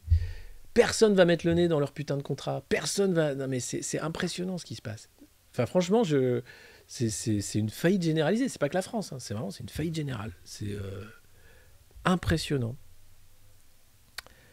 Impressionnant. Et oui, il y a Christine Coton que je dois appeler, qui a fait un excellent travail d'ailleurs sur les essais Pfizer et comment tout ça est totalement bidonné. Vous allez voir, c'est impressionnant. Enfin, vous avez peut-être déjà vu son interview et c'est une statisticienne et elle a fait un travail de fond exceptionnel. Voilà, donc la vaccination des enfants, Albert s'en occupe. Et puis, désolé, je sais, on l'a beaucoup vu ce matin, hein, c'est un peu cette petite revue de presse, notre ministre de la Santé qu'on aime, hein, M. Véran. Le carnet de santé numérique est enfin lancé. Qu'est-ce que c'est que cette douille encore ? Qu'est-ce que c'est que ça ? Qu'est-ce que c'est que c'est ? C'est un petit site, hein, moncarnetdesanté.com ou je sais pas quoi, ou madouillenumérique.com ou viens connaître si j'ai eu une MST le mois dernier.com. Donc c'est un espace de santé numérique où vous allez avoir tout votre historique. Alors c'est ultra sécurisé, nous dit Olivier Véran, hein, et c'est vrai, ça a été confié à Atos et Accenture. Jusque-là, bon, on est ultra rassurés. Atos, dans tous les mauvais coups, hein. C'est là où Thierry Breton, Pantoufle, ou Édouard Philippe Pantoufle, les mecs, ils ont... Et derrière, bien sûr, vous me dites, mais c'est vachement bien, parce que comme ça, tu vas voir un médecin, il saura tout et tu peux choisir quel médecin voit quel truc, et c'est ultra sécure, tu as un mot de passe, un SMS qui te dit si tu peux débloquer ton truc. Mais non, je pense que c'est pas sécure. Alors, attention, ça arrive là, en janvier. Ils vont vous envoyer un lien, normalement, pour activer votre espace numérique. Mais écrit en tout petit dans le site, vous avez aussi le droit de refuser la création de cet espace numérique. Donc, il y a toute une procédure à faire pour refuser la création de cet espace numérique. Vous pouvez le faire. Si vous ne le faites pas, et si vous ne vous inscrivez pas, il sera créé de toute façon contre votre volonté au bout d'un mois. Donc, si vous n'empêchez pas la création de votre espace numérique de santé Véran pourri, il sera créé de toute façon sur votre dos. Voilà, donc c'est important. Si vous ne voulez pas être emmerdé par le monde de merde qui nous prépare, si vous ne voulez pas aider à l'instauration d'un pass social, d'un crédit social à la chinoise, c'est maintenant que ça se joue. Hein, parce que derrière, évidemment, les assureurs, enfin tout le monde va se dire « Ah mais c'est génial, on sait tout sur ces gens-là, c'est fantastique. C'est fantastique, ils sont transparents. C'est des petits hamsters transparents. » Hamster translucide. Donc si vous ne souhaitez pas être un hamster translucide, vous pouvez donc empêcher la création de cet espace numérique le 3422, bien sûr, et un mail de confirmation pour être sûr que cet espace de santé numérique ne sera pas créé. Parce que c'est derrière, Atos, en ligne de mire, avec Thales et tous les autres, le passeport citoyen, enfin le fait que tout passera par votre téléphone portable, la biométrie, vous serez totalement transparent, totalement contrôlé, contrôlable. C'est le monde de merde qu'ils appellent le progrès, qu'ils nous proposent. Voilà. Avant de parler chinois. Parce que bon, c'est quand même compliqué d'apprendre le chinois. Sinon, on aurait gagné déjà 10 ans, hein, mais bon, globalement, non. Bonne année du tigre d'eau. Hein. Avec Xi, on était à Tafos, on a mangé de la choucroute et de la raclette. Il a adoré, Xi. Mon espace santé, ça s'appelle cette douille. Voilà. Donc, mon espace santé, non. Après, ils vont dire, mais si, c'est vachement bien, tu te rends compte, comme ça. Et alors, de toute façon, si jamais, il y a même une option brise-glace, si vous arrivez aux urgences, hein, où là, ils claquent, ils appuient sur un bouton et hop, ils savent tout. Comme ça, ils te sauvent la vie. C'est vachement bien foutu. Mais c'est important, parlez-en autour de vous, parce que les gens ne sont pas vraiment au courant, tu vois, ça va arriver comme ça, et tu vas te dire, ah merde, et là, ils vont te dire, mais vous n'avez qu'une dose, mais vous n'avez que 8 doses. enfin, vous êtes en retard de 15 doses. C'est pas normal, ça. Vous savez que, attention, hein, à la 16e, c'est pas désactivé que vous allez être. Hein. Ah non, je vous le dis. Ah non, il y a des camps de quarantaine hein, pour vous, pour les gens comme vous. Ah oui, des camps de vaccination accélérés. Ah bah, vous ferez les 15 doses d'un coup. Comme Olivier Véran, pareil. Voilà. Non mais c'est un monde, quel monde de merde. Mais quel monde de merde, putain. Les enfants, c'est des psychopathes, quoi. Pour notre bien. Ça se saurait s'ils voulaient notre bien. Déjà, s'ils voulaient notre bien, ils auraient interdit tous les produits phytosanitaires de merde qui filent le cancer. Rien que ça, tu vois. Ouais, même ça, ils sont infoutus de le faire. Donc après, quand ils viennent te voir en disant « c'est pour votre bien », permets-moi d'en douter. Permets-moi franchement d'en douter. Et puis, la stratégie de la BCE, mise à mal par une inflation record. Ah, ça, c'est Christine. Moi, j'adore Christine Lagarde. Ici, au Monde Moderne, on kiffe Christine Lagarde parce que, quand même, le talent, hein, c'est l'affaire tapis, c'est la bonne corruption à la papa, comme on aime. Hein. C'est genre, oh, bah oui, avec le côté, moi, je sais tout mieux que les autres. Un peu à la Roselyne Bachelot, mais en plus sérieux, tu vois. Le sérieux de Christine Lagarde, disait Damien Abad en faisant une apologie de Valérie Pécresse. Bon, non, c'est pas sérieux. Et donc, le problème, en fait, de la BCE, la Banque Centrale Européenne, aujourd'hui, c'est de dire l'inflation explose, il faut remonter les taux, sinon ça va péter. Mais remonter les taux, ça veut dire un taux, 1% de remontée du taux, c'est 30 milliards de dettes de plus pour la France, par exemple, à rembourser. Si jamais on part du principe qu'on doit rembourser la dette. Bon. Ce que dit Villeroy de Galleux sur le canapé, là-bas, on ne sait plus quoi en faire, lui. Mais voilà, donc c'est compliqué. Et là, la zone euro, c'est doublement compliqué parce qu'en fait, vous n'avez pas les mêmes taux d'inflation. En Lituanie, c'est par exemple 12% d'inflation. En Belgique, 8,5%. En Slovaquie, 8,5%. Aux Pays-Bas, 7,6%. Pardon. Et la zone euro, elle est à 5,1% en moyenne. Mais ça ne veut rien dire. Et en France, on est à 3,3%. Finalement, on se démerde pas si mal, tu vois. Ça, c'est au bilan de Macron. On n'a que 3% d'inflation. Grâce à la dette. Grâce à l'argent magique. En fait, quand vous regardez tous les niveaux de croissance depuis les années 2000, après la crise de 2008, etc., c'est une croissance artificielle faite par la création monétaire des banques centrales, qui permet à la finance de s'amuser très très bien. La réalité, c'est des plans sociaux, c'est un marché du travail en tension, même si on nous dit que le chômage, les chiffres sont meilleurs, c'est génial, on a des chiffres super. C'est les mêmes qu'en 2012, à l'époque de François Hollande, qui attendait une inversion de la courbe du chômage tellement il y avait du chômage en 2012. Mais là, on te dit que c'est génial, c'est les mêmes chiffres. Pourquoi pas? Moi, écoutez, je suis pas contre, mais arrêtez de prendre les Français pour des cons. Arrêtez 5 minutes. Ça vous fera peut-être du bien aussi, je sais pas, mais bon. Et là, comment gérer une inflation quand elle est très différente d'un pays à l'autre? Avec la zone euro, il faut sauver l'euro. Donc, ils vont jouer avec les taux. Et Christine va dire « Mais non, l'inflation, elle est contrôlée !» Alors, elle ne devait pas dépasser les 2% en moyenne dans la zone euro, voire les 3%. On est déjà à 5%. Et elle parle d'une transition, d'une inflation qui va baisser dans les mois qui viennent. Elle dit ça depuis le mois de novembre. Donc, bon. Et puis, dans les Échos, c'est le journal de Bernard Arnault. Et on sent qu'il est un peu jaloux, Nanar. Parce que bon, il y a LVMH, tu vois. Et là, il dit, qu'est-ce que c'est que ça? J'apprends que Google est le roi des profits. Je croyais que le groupe LVMH avait gagné beaucoup plus d'argent avec les confinements cette année. Eh ben non, c'est Google. Eh ouais, et c'est Google, mec. Et du coup, Bernard Arnault a le seum. Donc il le met en couve des Échos. Le chiffre d'affaires du géant de la publicité numérique a doublé en 3 ans à 258 milliards de dollars, 76 milliards de bénéfices. Il dégage à lui seul autant de profits que la moitié du CAC 40. L'autre moitié, c'est Bernard Arnault. Il ne le dit pas, mais ça c'est une petite private joke pour ceux qui savent. Bon. Quand même. Tu vois. Et il contrôle plus de 40% du marché publicitaire digital mondial. C'est une position hégémonique. Vous voyez la petite courbe rouge sous le logo Google. C'est l'explosion du résultat net d'Alphabet en milliards de dollars. Voilà. Donc c'est une montagne de milliards de dollars. 76 milliards de bénéfices. C'est quand même dingue. Qu'est-ce qu'ils font de cette thune? Tic, tac, tic, tac. Ça, mais c'est important. Qu'est-ce qu'il... Alors, il la refile à 2-3 richoux qui ne savent plus quoi faire de leur thune aussi. Ils réinvestissent, bien sûr, dans la recherche génétique ou des trucs comme ça. Non, je ne sais pas ce qu'ils font. Non, mais je pense que c'est un pays, Google. C'est au-delà d'un pays. C'est une puissance mondiale. Et donc, voilà. Donc, Bernard Arnault a un peu le somme, quand même, de se dire, mais c'est Google qui gagne plus que moi. Merde. Mais moi, bon, il gagne quand même beaucoup. Hein, mais c'est quand même pas assez compte tenu du truc.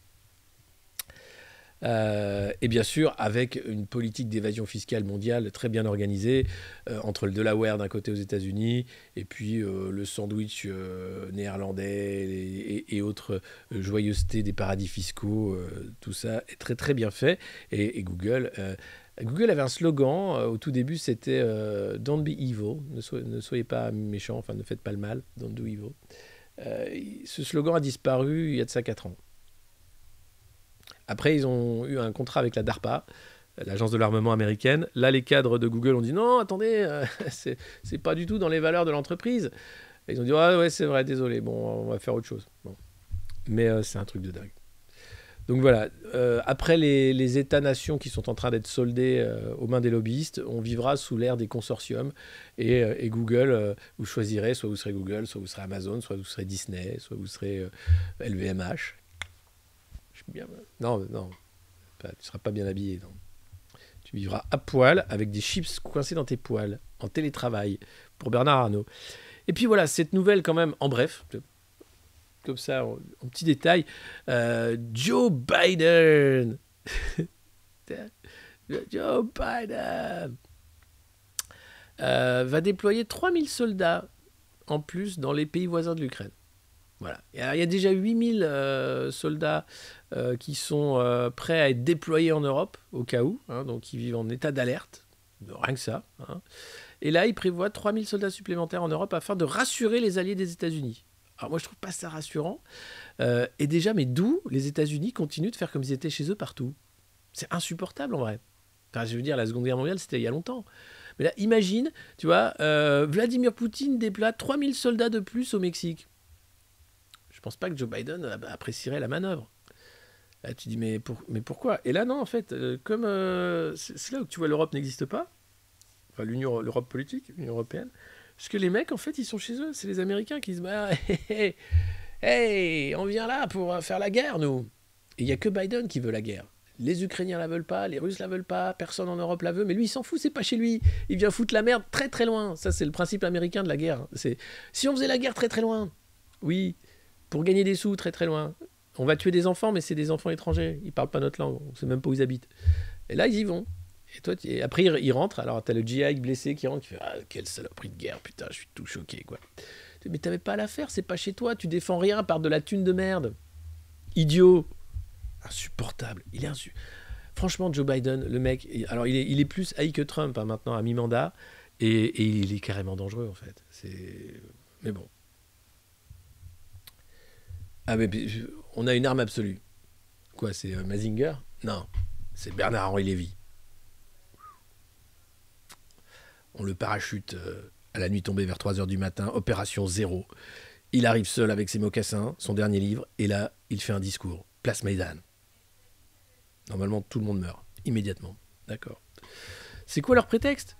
Défendre la démocratie, évidemment.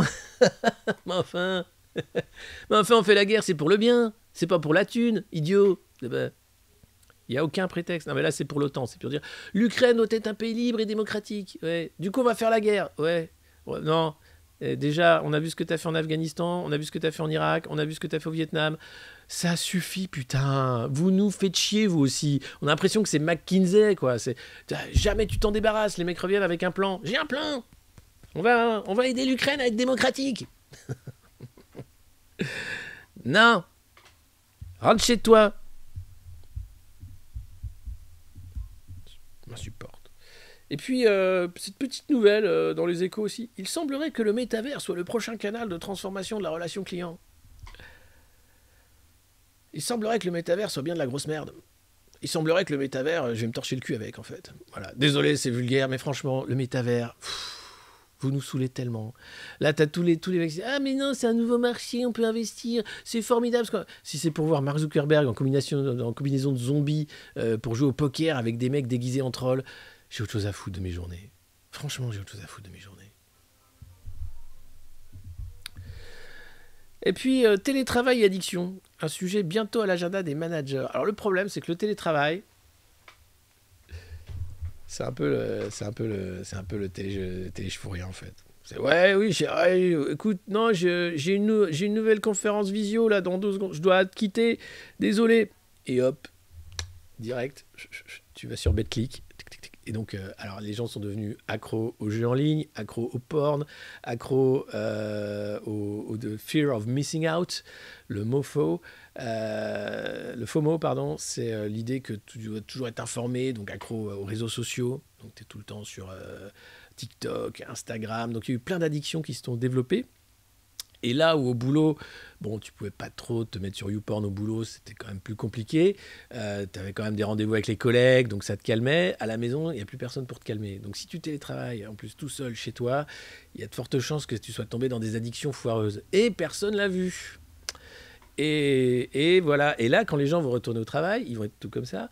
Et ça va être compliqué. Et donc, les managers se disent comment on va... Les managers, j'adore. Je suis un manager, moi. Dis donc, Jean-Michel, il va falloir que tu arrêtes de te branler dans ton bureau. Hein. T'es plus chez toi. Ah ouais, mais tu comprends, c'est compliqué. Je faisais ça 5 fois par... Écoute, ça me calme. Mais non, mais Jean-Michel, on a eu des plaintes. On va être obligé de se séparer de toi.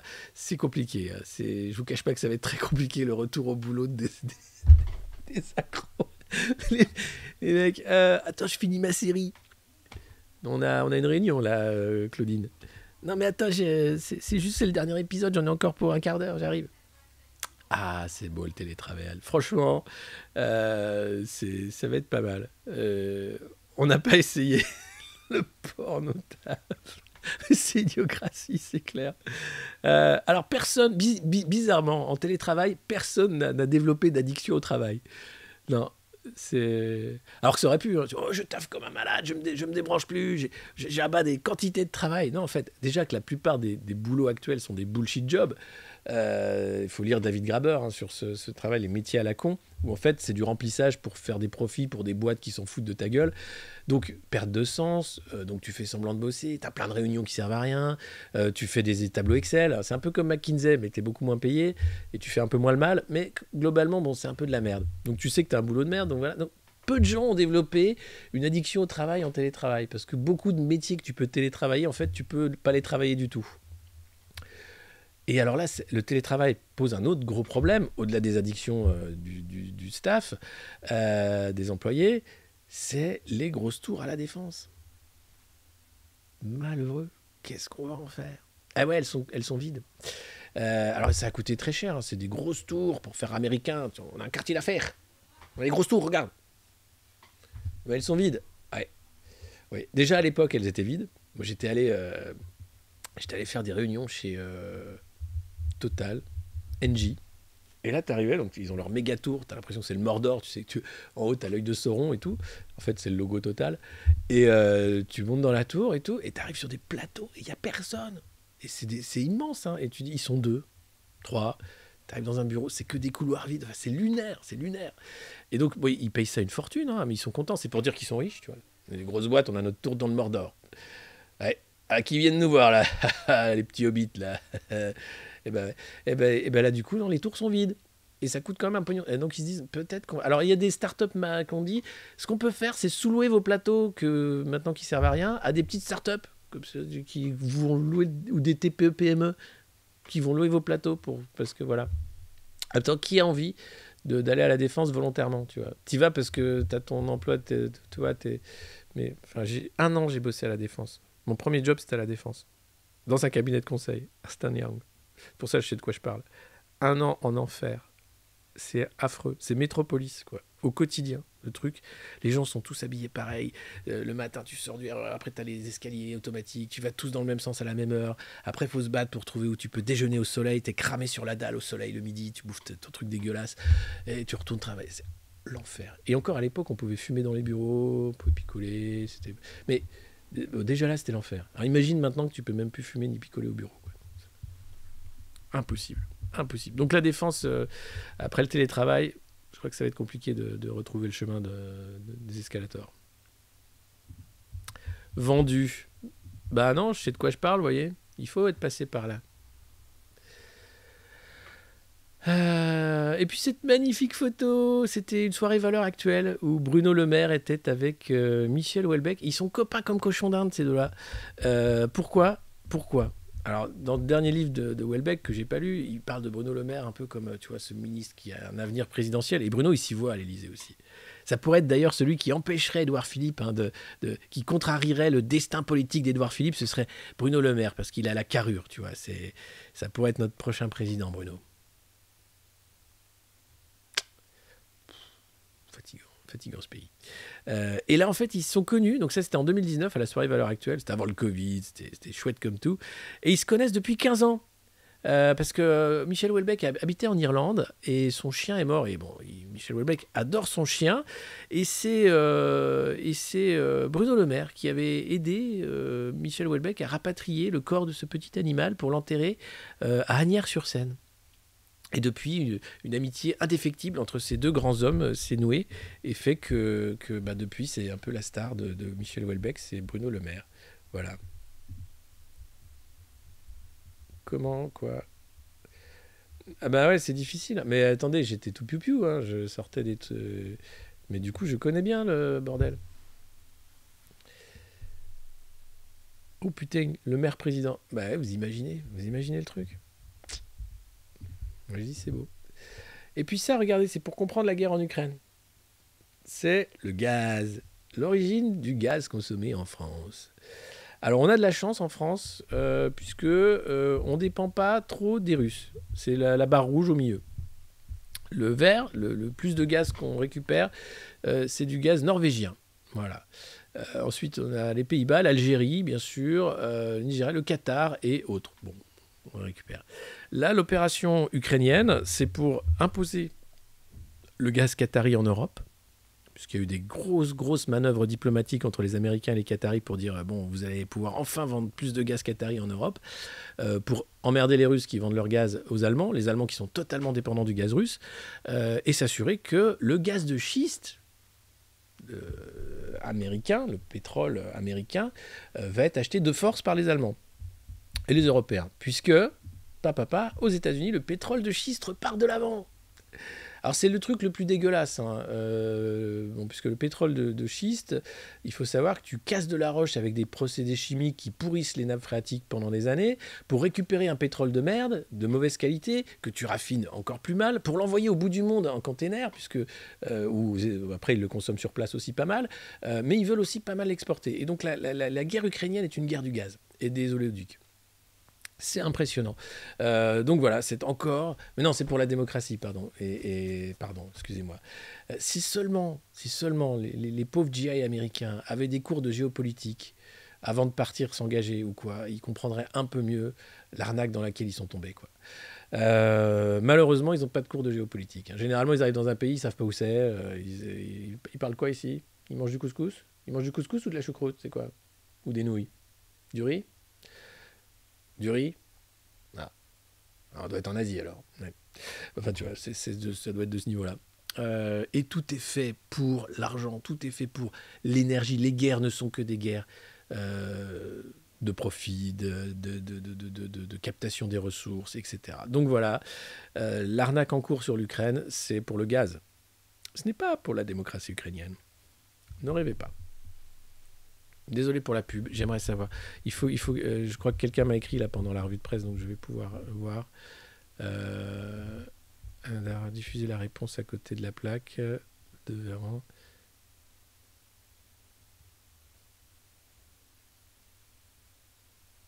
Ok.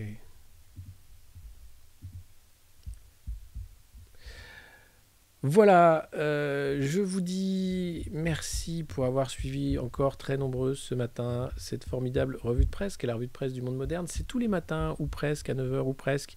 Vous pouvez nous retrouver également sur YouTube. N'hésitez pas à vous abonner à nos réseaux. Vous pouvez aussi nous soutenir sur patreon.com/le monde moderne si vous aimez notre travail, parce que c'est du boulot la revue de presse quand même. Hein, c'est pas que... il faut lire, il faut lire. Il faut se taper Véran, se taper des petites vidéos de Véran et se dire merde alors, c'est notre ministre de la Santé, lui. Et puis vous savez que maintenant, une infection égale une injection. Voilà, sauf si vous n'avez pas eu l'injection avant, ça vaut pas, ça compte pas. Dans quel pays t'as des trucs aussi pétés que chez nous, à part le Canada. Le Canada, c'est bien pété quand avec Justin, se brûlait lui. C'est ce que je dis. Mon Dieu, c'était quand même la France. Enfin, tu regardes, c'est les meilleurs élèves de Papy Chouab qui font le plus chier leur peuple, quoi. C'est quand même un truc de dingue. Le reste des pays, globalement, ça y est, ils sont passés à autre chose. Hein. Mais nous, t'as l'impression qu'on veut vraiment nous rendre encore plus cons, quoi.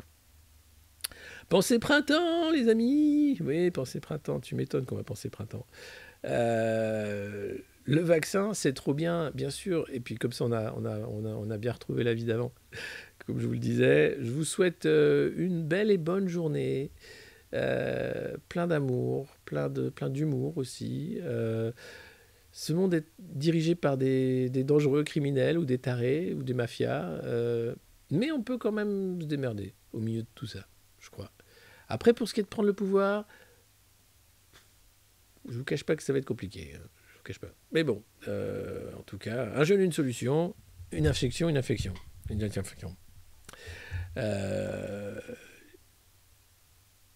Ben non, du coup, ça sert plus à rien de choper Omicron pour avoir son pass. Ben non, puisqu'il faut quand même se faire injecter. 30 mg. Moi, je veux bien, mais est-ce que vous pouvez me le diluer un peu plus? Voilà. Non, parce que je suis d'accord, c'est super la science, mais est-ce que vous pouvez me diluer la science, s'il vous plaît? Voilà, merci. Oh, vous me la mettez 1 ou 2 mg, comme pour les nourrissons. Voilà, c'est très bien. De toute façon, j'en ferai 3, donc au final, j'en aurai quand même suffisamment de l'ARN dedans. Hein, à quoi ça sert, de toute façon, vu qu'on chope Omicron avec quand même? Ah, ça protège des formes graves. Oui, bien sûr, oui. Bien sûr. Eh bien, allons-y alors, allons-y, si c'est ça. Est-ce que je peux mettre un petit peu de pastis? Non, pour le... Non? Bon, tant pis. Les klaxons, oui, allez, on finit en fanfare. Vous aimez ça, les klaxons.